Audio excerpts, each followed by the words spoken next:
Box Talk, and today we got something a little different and fun for you. Mortal Kombat. Mortal Kombat, a game that was released back in 1992 by a company by the name of Midway. However, Midway is no longer putting games out for us.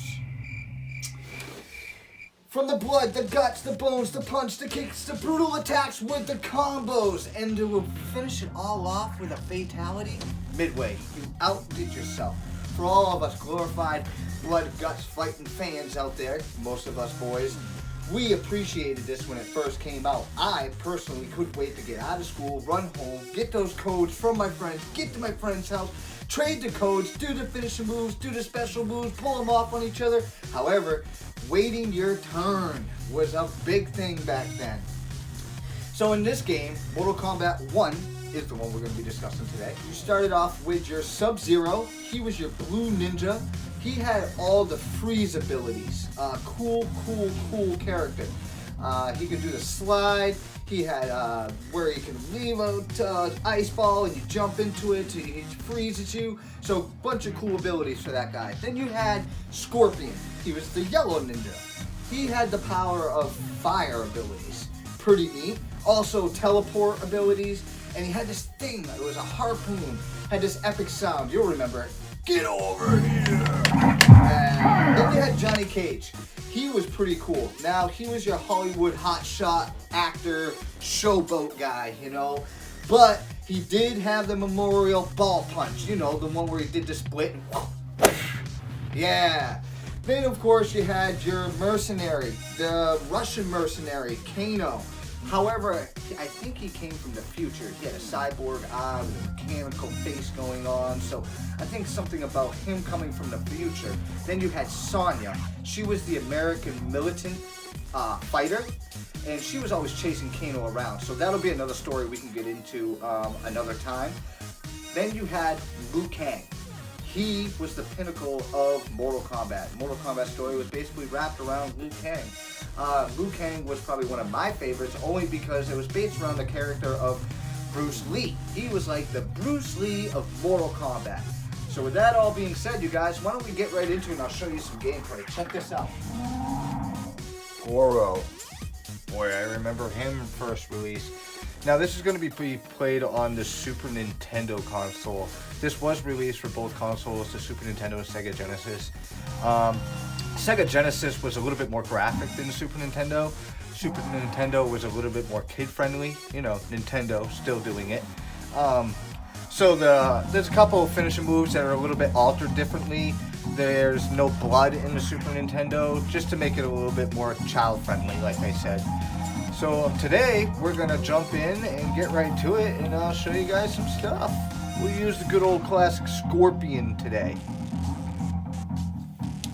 I remember playing hours of this on an arcade machine. I would go down to my downtown and meet my friends there after school and just spend hours and quarters lined up on the arcade machine just to try to perform some of these moves, let alone, you know, finishing moves. So, like, being able to throw that back in the day was the coolest thing in the world to me, you know?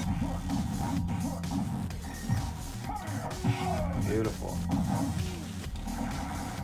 All those right there, those moves you see right there, I spent probably weeks waiting for Game Informers to come in or look on the back of gaming magazines just to find the codes for these things, to be able to perform these things. Then I would go to my friend's house and show off and show them, you know, oh, look at what I figured out. They'd be like, where'd you figure that out? Fun stuff. Fun stuff. Brings back some old memories, this little game.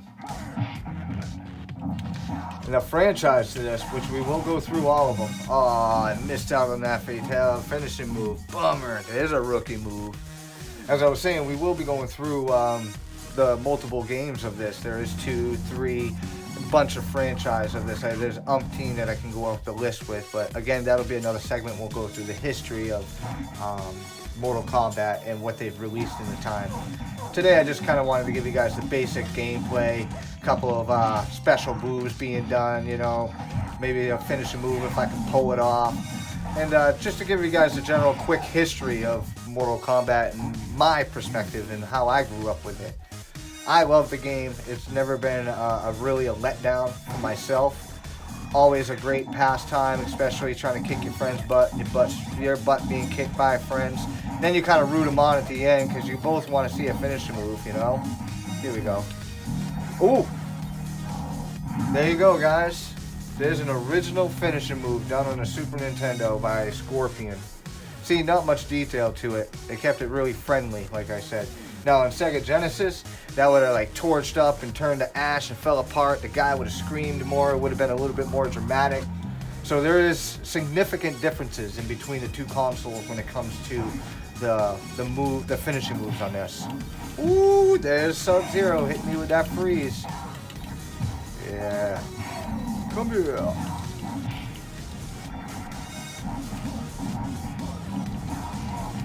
Now, Mortal Kombat 2, I can't wait to get into that segment because that's where they started adding a lot of different kind of characters as well. And I picked up some mini arcade machines of this thing, a couple of movies. I love the movie franchise of these things. So after I get my butt kicked, or kick some more butt here, we'll get back into the segment and I'll show you guys a few more things and go over a couple more things and end with a nightcap. Oh, hey! He's gonna give me. Oh! Noob. We got a noob on this corner. We got a noob. Here we go, here we go, here we go. Oh, yeah. Forget your ice ball. Come here. See? Epic sound. Remember that, you guys? He was going to throw another one at me, too. Oh, we can perform it twice, you guys. Now, unfortunately, this was the only bumming part about Mortal Kombat 1, was that you only had one finishing move on the first one. However, figuring it out, getting it, and obtaining it, and remembering it, being able to pull it off, that was the best part. Oh, I hit the wrong button. I think you're supposed to tap the two lower buttons, low punch and low kick, as fast as you can, build that stamina up, and then you hit a high punch and it'll bust that block. It goes from wood to stone to gem. There's all kinds of different diamond. Ooh. He was another one of my favorites. We didn't discuss him either. Raiden, God of Thunder. Now, he was one that I didn't bring up when we were talking earlier. He's a pretty cool guy, and I forgot only because he comes in and out of stories. Therefore, there's some he is in and some he isn't in. And I got my butt kicked by him.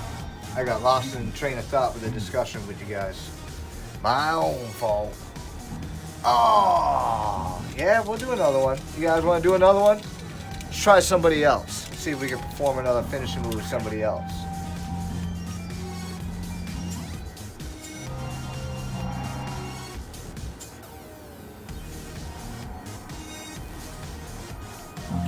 Who should we use this time, you guys? Let's go with Subzero. We'll do the opposite.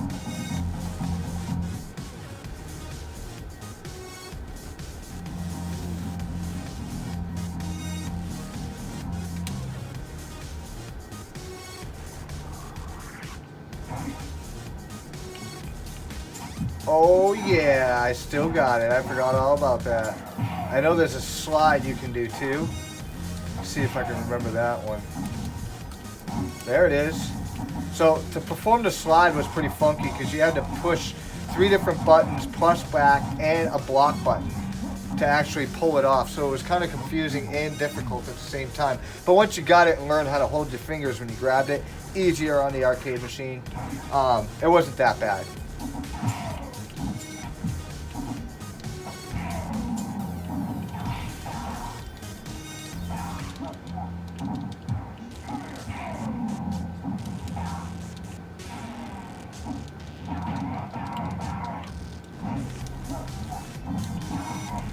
Ah, missed that opportunity. Just kept punching him in his face.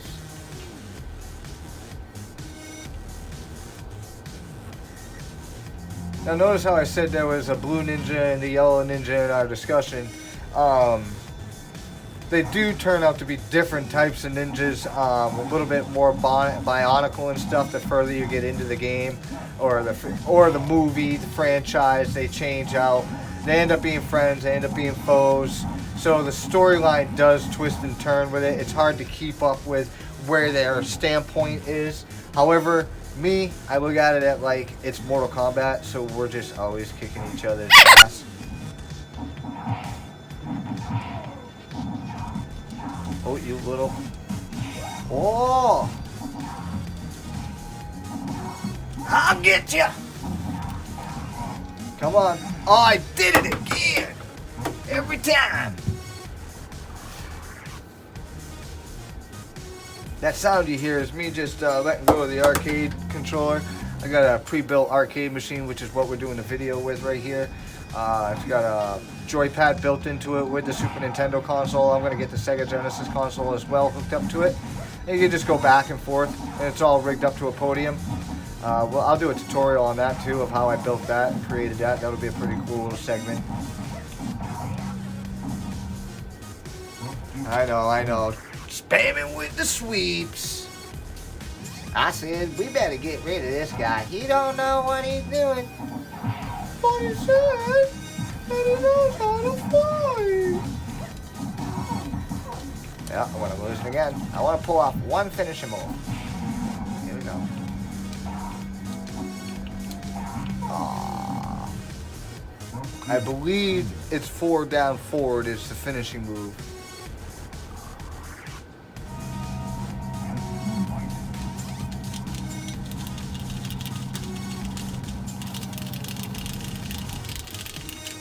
Aw, I ran out of time. I had that one too. Well, we'll have to try that next time.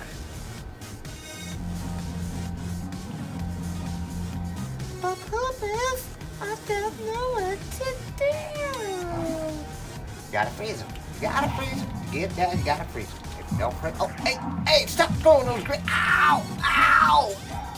Oh, ain't that a go? Come on. You ain't got. Oh, what? Hey,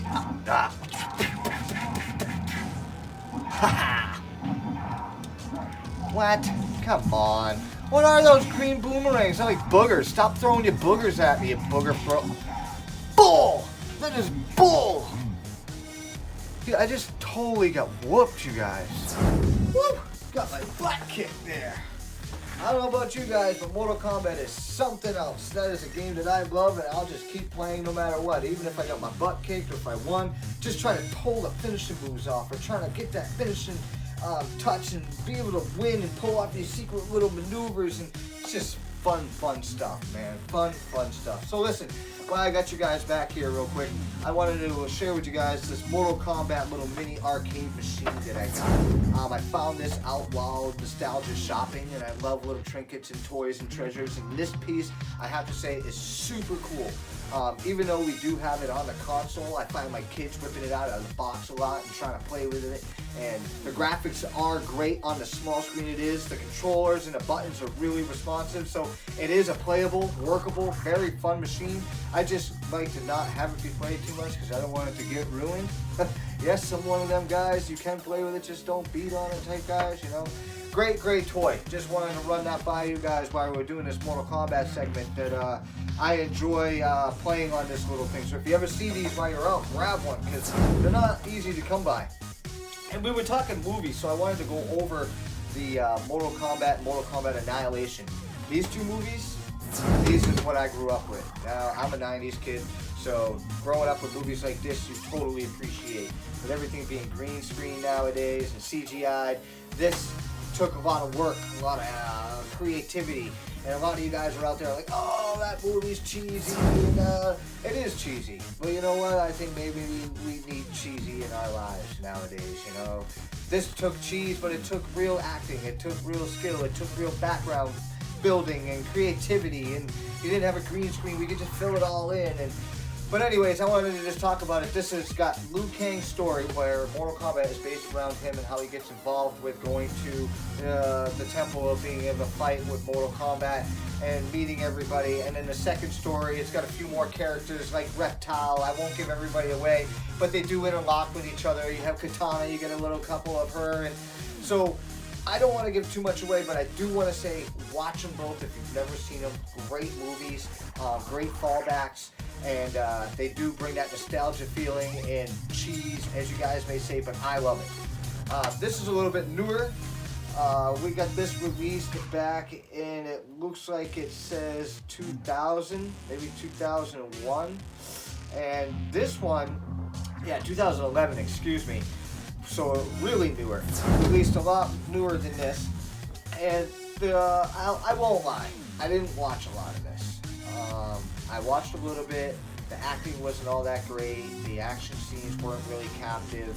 But the costume and characters, there was a couple that you didn't get to see in these two, super cool. So it did kind of captivate me there, just not enough to really reel me in. So I'm going to have to sit down with this one since I own it. So when we do our Mortal Kombat 2 segment, I could do a follow-up on that and let you guys know a little bit more on that.